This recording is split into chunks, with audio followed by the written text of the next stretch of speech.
प्रिय छात्राओं, कल हमने ये देखा था कि पूंजी संरचना से क्या आशय है। पूंजी संरचना के कौन कौन से प्रारूप होते हैं, वित्तीय संरचना, पूंजी संरचना एवं संपत्ति संरचना में क्या क्या डिफरेंस है। इसके अतिरिक्त हमने एक दो उदाहरण के द्वारा ये समझा था कि किस प्रकार से अर्निंग पर शेयर पर इफ़ेक्ट पड़ता है यदि हम कोई पर्टिकुलर विकल्प लेते हैं। इसी से संबंध में आज हम एक और क्वेश्चन देखते हैं जिससे आपको और अच्छी तरह से क्लियर होगा। ये पहले मैं क्वेश्चन पढ़ देती हूँ। इसमें दिया है कि राम एंड श्याम लिमिटेड की वर्तमान में 25 लाख रुपए की समतांश पूंजी है जो रुपये 100 मूल्य के 25,000 अंशों में विभक्त है। कंपनी का प्रबंध एक प्रमुख विस्तार कंपनी की वित्त व्यवस्था हेतु 20 लाख संभावित 4 वित्त योजनाओं में से एक द्वारा प्राप्त करना चाहता है। ये योजनाएं हैं संपूर्ण राशि समतांशों पर।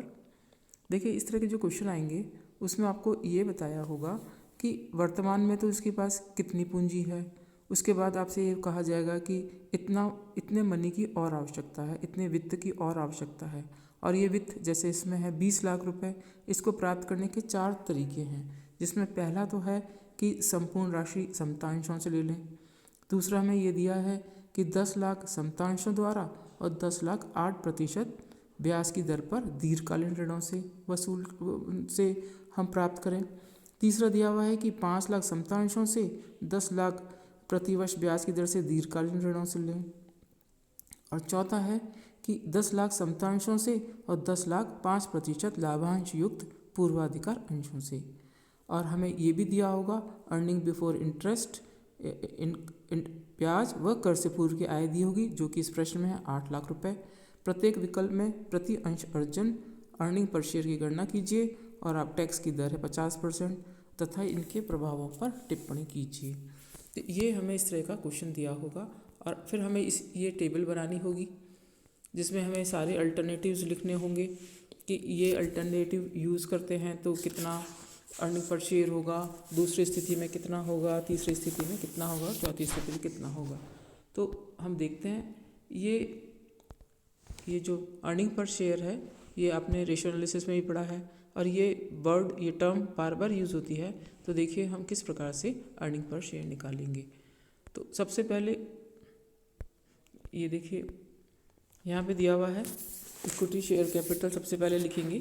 प्रथम विकल्प में हमने देखा था कि 20 लाख रुपए प्रथम इक्विटी शेयर्स अभी वर्तमान में है। एक मिनट, संपूर्ण राशि 20 लाख रुपए हमने इक्विटी शेयर्स ले लिए। दूसरी स्थिति में हमारे 10 लाख रुपए समतांश हैं और तीसरी स्थिति में 5 लाख समतांश हैं और चौथी स्थिति में 10 लाख समतांश हैं। तो ये हमने इस तरह से लिख लिए हैं। इसके अलावा हमें दिया हुआ है कि प्रेफरेंस शेयर्स नहीं हैं और तीसरी कौन सी स्थिति, दूसरी में तो दीर्घकालीन ऋण है और चौथी स्थिति में प्रेफरेंस शेयर्स इशू करने की बात है। तो ये चौथी स्थिति में लिख लिया है 10% प्रेफरेंस शेयर्स, 10 लाख के 5% प्रेफरेंस शेयर्स। तो ये प्रेफरेंस शेयर्स भी हो गया। फर्स्ट और फोर्थ कंडीशन आपने नोट कर ली है।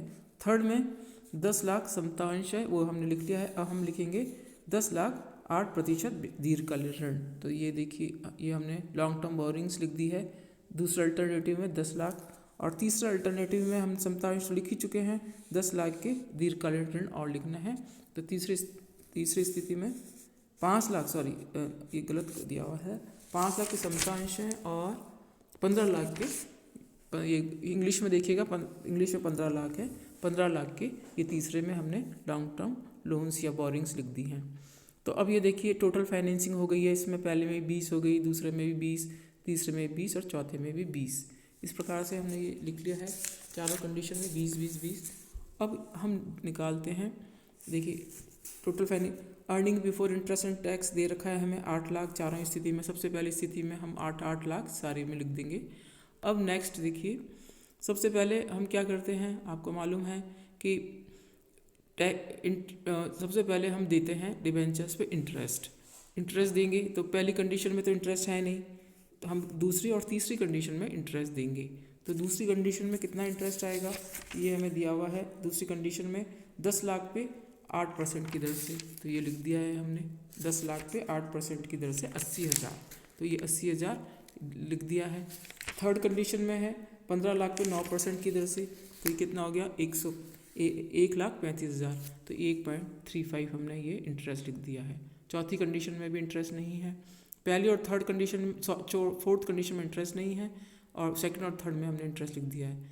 अब इसमें से हम माइनस कर देंगे earning before interest and tax में से, तो पहली कंडीशन में तो 8 लाख आ जाएगा, दूसरी कंडीशन में 7,20,000 आ जाएगा, तीसरे में 6.65 और फोर्थ में 8.00। अब इसके पश्चात हम टैक्स लगाते हैं। टैक्स 50% है, तो हम 50% माइनस कर लेंगे। 4 लाख हो गया, इसमें 7.20 को 50% 3.60 हो गया, ये 3.325 हो गया और 4.00 हो गया। तो इस प्रकार से ये प्रॉफिट आफ्टर टैक्स बोलते हैं, PAT, प्रॉफिट आफ्टर टैक्स। ये जो हमने इसमें 8 में से 4 माइनस किया 4 आ गया, 7.20 में से 3.60 माइनस किया, इस प्रकार से हमने सब में माइनस कर दिया है। तो ये हो गया प्रॉफिट आफ्टर टैक्स। अब प्रॉफिट आफ्टर टैक्स के बाद आपको पता है, मैंने कल भी बताया था, हम सबसे पहले घटाते हैं प्रेफरेंस शेयर डिविडेंड। तो किस स्थिति में प्रेफरेंस शेयर डिविडेंड था? सबसे लास्ट वाली स्थिति में। और इसकी क्या स्थिति थी?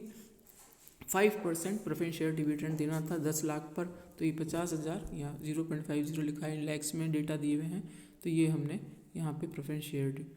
अब ये जो प्रॉफिट बचा है ये इक्विटी शेयर्स के लिए बचा है। हमने इसमें से ब्याज दे दिया, इसमें से हमने टैक्स माइनस कर दिया, प्रेफरेंस शेयर डिविडेंड दे दिया। अब जितना ये प्रॉफिट बचा है लास्ट में 4.00, 3.60, 3.325 और 3.50, इस पे किसका अधिकार है? इक्विटी शेयर होल्डर्स का। और नंबर ऑफ इक्विटी शेयर्स कितने हैं? पहली कंडीशन में 20, तो अभी इस बार इस पहले विकल्प में इशू कर रहे हैं, और क्वेश्चन में देखिए 25 लाख के 25,000 अंश पहले ही थे, तो इस प्रकार से 20 और 25 45,000 हो गए इस कंडीशन में। दूसरी कंडीशन में 10 और 25 35,000 हो गए। तीसरी कंडीशन में 25 और 5 30,000 हो गए, और चौथी कंडीशन में 25 और 10 35 हो गए। वापस से समझा देती हूँ, देखिए ऑलरेडी शेयर इशू हैं 25,000। अब यहाँ पे हम पहली कंडीशन में हम कितने शेयर इशू कर रहे हैं? 10 लाख के ये संपूर्ण राशि समता अंशों पर, जो कि 100 रुपये में 100 रुपये वाले हैं, तो कुल कितने अंश हो गए? 20,000। तो 25,000 पहले के हैं, 20,000 अब हो गए, ये 45,000 हमने यहाँ लिख दिए हैं। 25,000 तो सब में लिखने ही है, क्योंकि 25,000 हर पहले से ही हैं। अब सेकंड कंडीशन में कितने इशू कर रहे हैं? 10,000, तो 25,000 प्लस 10,000 कर देंगे। तीसरी कंडीशन में 5,000 इशू कर रहे हैं शेयर, समता अंशों की बात हो रही है, 25 प्लस 5 30,000 हो जाएंगे। और चौथी कंडीशन में भी 10,000, तो 35,000। अब इसको हम डिवाइड कर देंगे 3.60 डिवाइडेड बाई 35,000। इस तरह से सारे हम डिवाइड कर देंगे। 3.25 डिवाइडेड बाई 30,000, 3.50 डिवाइडेड बाई 35,000, और ये फर्स्ट कंडीशन में 3.60 डिवाइडेड बाई 35,000। तो कितना आया अर्निंग पर शेयर?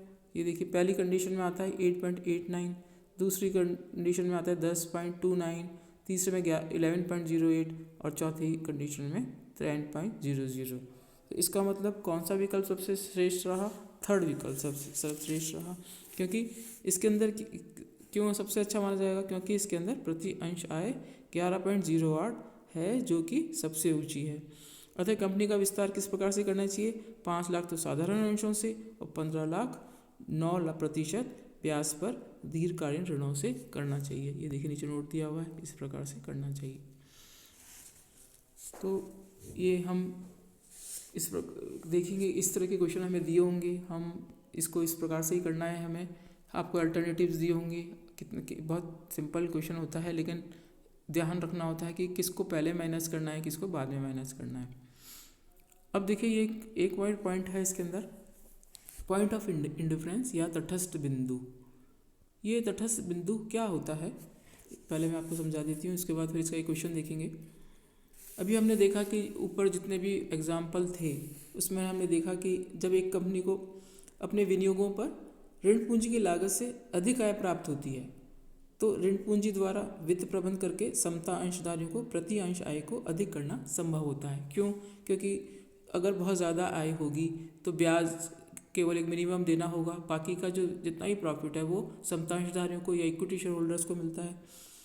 परंतु ये प्रश्न उठता है कि प्रबंध को कितनी सीमा तक ऋण प्राप्त करना चाहिए। इसका मतलब अब ये नहीं है कि ऋण ही प्राप्त कर ले, लेकिन इसकी भी कोई सीमा है, क्योंकि एक सीमा के पश्चात ऋण लेना भी कंपनी के लिए जोखिम का काम होगा या हानि, समता अंशधारियों को हानि उठानी पड़ेगी। तो इसका उत्तर क्या है? इसका उत्तर है कि अतिरिक्त ऋण पूंजी की लागत से जब तक अतिरिक्त आय की मात्रा अधिक हो, वापस मैं रिपीट कर देती हूँ, अतिरिक्त ऋण पूंजी हम जब तक लेते रहेंगे जब तक कि उसकी जो लागत है उससे जो हमें अतिरिक्त आय प्राप्त हो रही है वो अधिक हो। अतिरिक्त आय अधिक हो तो हम ऋण पूंजी की लागत अगर कम है तो हम लेते रहेंगे, और जब तक हम ऋण पूंजी का प्रयोग करते रहेंगे। और जहाँ अतिरिक्त लागत तथा अतिरिक्त आय बराबर होगी, यानी जितनी हमारी ऋण को लेने की लागत है और जितनी हमें अतिरिक्त आय हो रही है वो बराबर है, तो वह ऋण पूंजी की अधिकतम सीमा कहलाती है कि बस इसके बाद ऋण नहीं लेना है। और इस स्तर पर प्रति अंश अर्जन या अर्निंग पर शेयर समान होगी, चाहे ऋण समता मिश्रण या मिलान कुछ भी हो।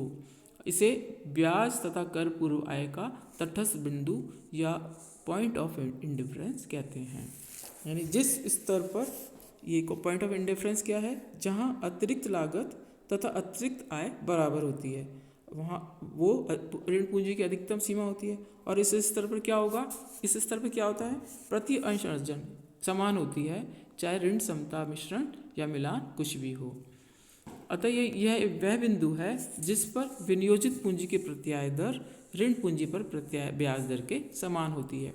यदि कंपनी की विनियोजित पूंजी पर संभावित आय इस तटस्थ बिंदु के स्तर से बहुत अधिक है तो कंपनी को ऋण पूंजी से ऋण पत्र से पूंजी जुटानी चाहिए, और यदि संभावित आय इस बिंदु से कम होने की संभावना है तो समता अंश पूंजी द्वारा साधन जुटाना अधिक लाभप्रद होगा, क्योंकि ऐसा करके वो प्रति अंश अर्जन अधिकतम कर सकती है, अधिक कर सकती है। तो पॉइंट ऑफ इंडिफरेंस से इसका एनालिसिस करने से संस्था के लिए उपयुक्त और सर्वोत्तम पूंजी संरचना का निर्माण करना संभव होता है। और ब्याज व कर से पूर्व जो आय है उसके तटस्थ बिंदु की गणना हम जिस सूत्र से करते हैं उसमें हम क्या करते हैं कि सबसे पहले चलिए इसका एक क्वेश्चन देखेंगे, हम इसमें बताती हूँ, उससे आपको स्पष्ट होगा। ये देखिए ये क्वेश्चन दिया हुआ है, इसमें हम देखेंगे किस प्रकार से हम पॉइंट ऑफ इंडिफरेंस निकालते हैं। ये मैं पहले क्वेश्चन पढ़ देती हूँ। इसमें आपको क्वेश्चन दिया हुआ है कि आपकी कंपनी में विचाराधीन एक नई परियोजना में 150 लाख के पूंजी विनियोग की आवश्यकता है। अवधि ऋणों पर ब्याज दर 12% तथा कर की दर 50% है। यदि वित्तीय संस्थाओं द्वारा 2:1 के ऋण क्षमता अनुपात पर बल दिया जाता है तो परियोजना के लिए तटस्थता बिंदु कैलकुलेट कीजिए। ठीक है, अब हम ये देखते हैं कि यहाँ पे एक क्वेश्चन में दिया गया है कि वित्तीय संस्थाएं 2:1 ऋण क्षमता अनुपात पर बल देती हैं। तब हमारी कंपनी के पास क्या होंगे? दो विकल्प होंगे, दिया हुआ है 2 विकल्प होंगे। पहला कि संपूर्ण राशि की व्यवस्था समता अंशों के निर्गमन द्वारा की जाए, और दूसरा 100 लाख रुपए की वित्तीय व्यवस्था हमें कितनी करनी है? 150 लाख। 100 लाख रुपए की वित्तीय व्यवस्था 12% ऋण से और तथा 50 लाख की व्यवस्था समतांश द्वारा की जाए, जिससे कि 2:1 का ऋण अनुपात बना रहे। ये क्वेश्चन में दिया हुआ है ऋण समता अनुपात 2:1 करना है। तो हम क्या कर सकते हैं कि या तो संपूर्ण राशि की व्यवस्था समता अंशों के द्वारा कर लें, या 100 लाख की व्यवस्था तो 12% ऋण के माध्यम से कर लें, और यहाँ दिया हुआ है क्वेश्चन में अवधि ऋणों पर ब्याज दर 12% है, इसलिए हम 12% ले रहे हैं। और ये हमने 100 लाख क्यों लिए? क्योंकि यहाँ पे दिया हुआ है कि ऋण समता अनुपात 2:1 है, यानी ऋण 100 और समता 50 लाख। तो अब देखिए पॉइंट ऑफ इंडिफरेंस किस प्रकार से निकालते हैं। ये देखिए पहले ये फॉर्मूला है x माइनस ये आपको दिया हुआ है 1 पहला है मेथड, इसमें 1 minus tax rate minus PD। PD का क्या मतलब है बताती हूँ। फिर ये फार्मूला देख लीजिए पहले, x minus investment 2i minus t minus PD divided by S1 और डिवाइडेड बाई S2 उसमें लिखा हुआ है। इस प्रकार से हम करेंगे। यहाँ पे देखिए अब सबसे पहले ये पहला हमारा है ये इन्वेस्टमेंट 1 और ये 1, इसमें टैक्स रेट पहले वाले में देखिए ये हमारा टैक्स रेट है 50%, तो ये 1 माइनस 0.50 कर दिया। और हमारा जो है ब्याज की व्यवस्था, यहाँ पे एक बार मैं पहले बता देती हूँ एक्स का मतलब क्या है। पहले आपको टर्म भी बता देती हूँ जिससे आपको समझ में आ जाएगा। एक्स का मतलब है तटस्थता बिंदु या earning before interest and tax. ठीक है। ये I1 जो दे रखा है इसका मतलब है प्रथम विकल्प में ब्याज दर। ये दे रखा है ना, प्रथम विकल्प में ब्याज दर। और ये 2 दिया हुआ है, इसका मतलब है दूसरे विकल्प में ब्याज की दर की राशि। T का मतलब टैक्स है ही, ये बताया ही है। और ये PD का मतलब है पूर्वाधिकार लाभांश, प्रेफरेंस डिविडेंड, ये PD। और S1 का मतलब है, जो इसको डिवाइड किया है, S1 का मतलब है प्रथम विकल्प में समता अंशों की संख्या। और S2 का मतलब है द्वितीय विकल्प में समता अंशों की संख्या या समता अंश पूंजी। अब ये क्लियर हो गया होगा। अब ये देखिए, हमें तटस्थता बिंदु कैलकुलेट करना है, तो x में हम कुछ नहीं लिखेंगे। और मैंने बताया I1 का क्या मतलब है, प्रथम विकल्प में ब्याज दर की राशि। तो प्रथम विकल्प में ब्याज की दर की राशि, जब प्रथम विकल्प है हमारा केवल समता अंश का, तो हम यहाँ पे ब्याज हमारा 0 हो जाएगा। और टैक्स रेट हमारी 0.5 है ही, PD भी हमारा 0 है। और प्रथम विकल्प में कितनी संख्या है, 15। ये हमें दिया हुआ है 150 लाख। 150 लाख या 15 हमने लिख लिया शॉर्ट में, 15 ये लाखों में है, लिख लिया। नेक्स्ट में हमारा क्या है, x ऐसे ही लिख लेंगे। I2 का क्या मतलब है, दूसरे विकल्प में ब्याज दर या दूसरे विकल्प में ब्याज की राशि। तो दूसरे विकल्प में 12% की दर से ये 12 लिख लिया है, x माइनस 12। वही इनकम टैक्स की रेट लगा दी हमने 1 माइनस 0.50। यहाँ पर भी प्रेफरेंस डिविडेंड 0 है। और S1 नीचे S1 का मतलब है कि हमारी कितनी संख्या कितनी है, इसके अंदर संख्या है 15, नीचे हमने लिख लिया 5, लैक्स में लिखा है। अब हम इसको सॉल्व करते हैं। इस इक्वेशन को हम सॉल्व करेंगे तो हमारा आता है x = 18 लाख। ये देखिए किस प्रकार से हमने इसे सॉल्व किया है। ये दोनों ब्रैकेट खोल के ये फ्री -0, तो ये हमारा इसको हम सॉल्व करेंगे तो इस प्रकार से आएगा 18 लाख। ये 18 लाख पॉइंट ऑफ डिफरेंस है। इसका क्या मतलब है कि ये जो तटस्थता बिंदु है 18 लाख, इस जिस पर प्रति अंश अर्जन कितना होगा, 6 रुपये, चाहे संपूर्ण धन की व्यवस्था समता अंश पूंजी से की जाए या 12% ब्याज दर पर की जाए, किसी भी ऋण समता अनुपात में की जाए। यहाँ पे हम अगर अर्निंग पर शेयर निकालते हैं तो आप देखेंगे इसके अंदर 6 रुपये अर्निंग पर शेयर आएगा। इसमें कैलकुलेट नहीं किया हुआ है इसमें। तो ये है हमारा पॉइंट ऑफ इंडिफरेंस।